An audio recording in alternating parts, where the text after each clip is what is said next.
Tesla Model Y fleet to be used in Tampa's Dash ride-sharing program.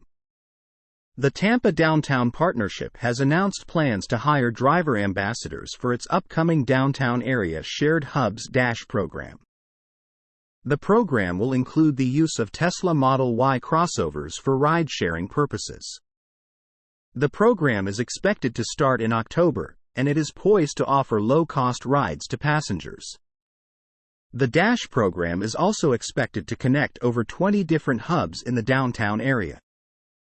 Being a ride-sharing program, riders would be able to hail a Tesla Model Y for their needs, though they may also be joined by other passengers on their trips. Sean Drinkard, the interim president of Tampa Downtown Partnership, is optimistic about the upcoming program, as noted in a Florida Politics report. Whether you live, work, play, or learn here, Dash will help everyone who comes to Tampa's downtown by giving them a new mobility option. A ride in a Dash Tesla will be low cost, protected from the weather, and ideal for medium-length trips within downtown, he said. To ensure that its Model Y operators are well-trained, the Dash program's driver ambassadors will be extensively trained in road and vehicle safety. They could also serve as guides to passengers, as they would be trained to discuss the downtown area's 7 neighborhoods, local attractions, and points of interest. Driver ambassadors will be trained to report any issues they encounter on their routes to maintenance staff or law enforcement as well. This would make the operators of the Dash program an additional set of vigilant eyes in the community. One of the most promising things about the Dash program is the fact that hub-to-hub rides are expected to be just around a few bucks per session. This should make the Model Y rides reasonable and easily attainable for regular commuters. And while most Dash rides would be accomplished through Tesla vehicles, passengers with special needs, such as those who require wheelchair accessibility, could request an ADA-compliant van. Karen Kress, Senior Director of Transportation and Planning for the Tampa Downtown Partnership, shared a comment about the matter. Dash is designed to add to the growing number of mobility options in downtown Tampa, not replace any of them. From scooters and e-bikes to the Tico Line streetcar and Pirate water taxi to Hart bus service and bicycle lanes. We know that a growing urban center needs a wide range of ways to get around. That's how we avoid congestion, reduce pollution, and help people enjoy everything their city has to offer, Kress said. The Tampa Downtown Partnership expects rides to start at the beginning of October. The organization is expected to provide further details regarding hub locations, pricing, and operations in the following weeks. Additionally, driver training is set to begin in a few weeks as well. Source: reposted and summarized from Simon Alvarez at Teslarati. Tesla completes takeover of German charger company. Tesla has completed its planned takeover of German inductive charging technology company Wiferion. According to the website, the company now operates as Tesla Engineering Germany GmbH. In June, there was a rumor that Tesla was buying a German wireless charging station company. Now, according to the website, the Freiburg-based company is now called Tesla Engineering Germany GmbH. The purchase price should be around $76 million, according to TeslaMag. An entry in Tesla's current quarterly report shows that the company spent $76 million on business combinations, net of cash acquired. Of course, the money could have been spent on some other acquisition, but so far, we have heard nothing of the sort. Wiferion was founded in 2016 and is developing an inductive charging system for electric vehicles and primarily for robots. Their charging stations have been on the market since 2018. Since then, they have been sold to industrial customers about 8,000 times, according to the company. After the takeover, the purpose of Wiferion's business also changed. After the company previously mainly served industrial customers with its inductive charging systems, driverless transport systems, robots, and forklifts. The scope is now broader.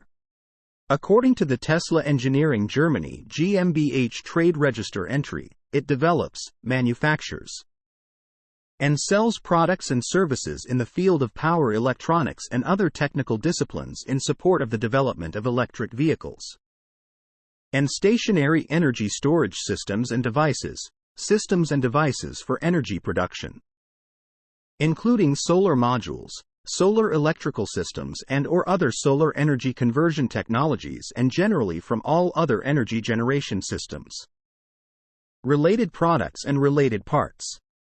Source: reposted and summarized from Eva Fox at Tasmanian. Tesla to open sales and service center in Providence, Rhode Island. A former Stop Shop location in Providence, Rhode Island, is expected to be transformed into a new Tesla service center and showroom. The upcoming facility is poised to become one of the largest Tesla locations in the area. The impending arrival of the Tesla Hub was announced by Paulino Properties, which owns the complex. The upcoming Tesla retail location will employ approximately 30 full-time staff once it is fully operational. Tesla's first store in Rhode Island opened its doors in July 2019. Other nearby Tesla stores besides Warwick are in Massachusetts, in Norwell, Dedham and Natick, and Milford in Connecticut, as noted in a report from the Providence Journal. As per Rhode Island Energy, there are currently about 500 electric vehicle charging stations in the state. Tesla has deployed its rapid charging system, the Supercharger network, at various locations in the state as well. Tesla's Supercharger stations can be found at various locations, including a number of Neon Marketplace gas stations in the area. Charging stations are also available at the Cumberland Farms in Richmond and Gurney's Resort in Newport, among others. The superchargers in the state would soon benefit not just Teslas, considering the adoption of the North American Charging Standard (NACS) by other automakers. Unlike traditional automakers that use a franchise dealership system, Tesla directly sells its vehicles to consumers. Initially, there were legal questions about this method in Rhode Island, but attorneys for the Division of Motor Vehicles confirmed its legality. Following California's lead, Rhode Island passed new emissions regulations banning the sale of gas-powered vehicles by 2035. Several other states, such as Massachusetts, New York, Maryland, New Jersey, Oregon, and Washington, have also joined the initiative to phase out gas-powered vehicles by the same year. Source: reposted and summarized from Simon Alvarez at Teslarati. Tesla Cybertruck might weigh less than Rivian R1T Hummer EV. The Tesla Cybertruck could be the zeitgeist of this decade's automotive culture, given the endless conversations around it.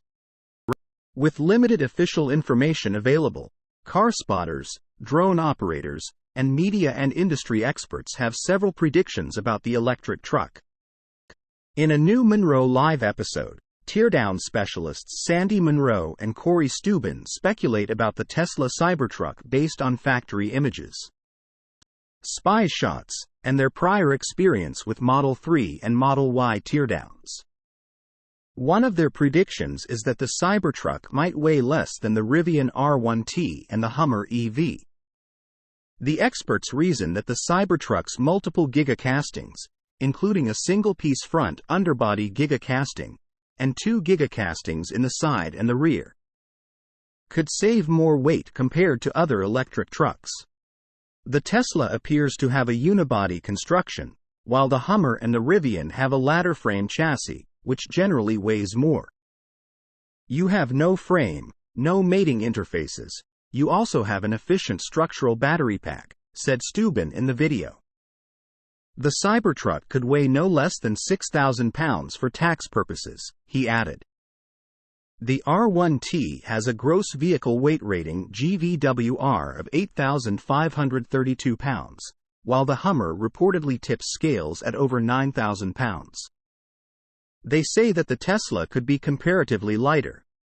To classify as a light-duty truck, a vehicle's GVWR has to be more than 6,001 pounds, but not exceed 10,000 pounds, as per the Federal Highway Administration. Although EPA's classifications differ and categorize the Rivian as a heavy-duty truck. Another prediction is of the Cybertruck's incredible structural strength. The frontal crash structure, including the A and B pillars, appear remarkably stiff and are possibly made from boron steel or hot-stamped steel, said Monroe. In other words, Tesla could use ultra-high-strength steel in critical areas to comply with safety regulations. The two experts made the analysis based on the picture above that showcases Cybertruck's body in black, which is the structure beneath the skin. This thing referring to the A and B pillars is going to be bulletproof. There's no way that anybody is going to crash and have an issue, predicted Monroe. Source: reposted and summarized from Suvrat Kothari at Inside EVS.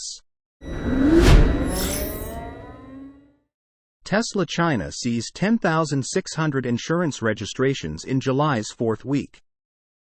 Despite Tesla China likely focusing its efforts on vehicle exports for now, the electric vehicle maker appears to be selling its cars in the domestic market at a steady pace. Estimates from industry watchers suggest that Tesla saw a 37% improvement in its domestic sales figures last week compared to the week prior. Tesla China's weekly sales figures are not released by the company, though the general trends in the country's vehicle sales per week could be inferred through insurance registrations. These insurance registrations are thus tracked by industry watchers online. Even automakers such as Li Auto have taken it upon themselves to share insurance registration data on a regular basis.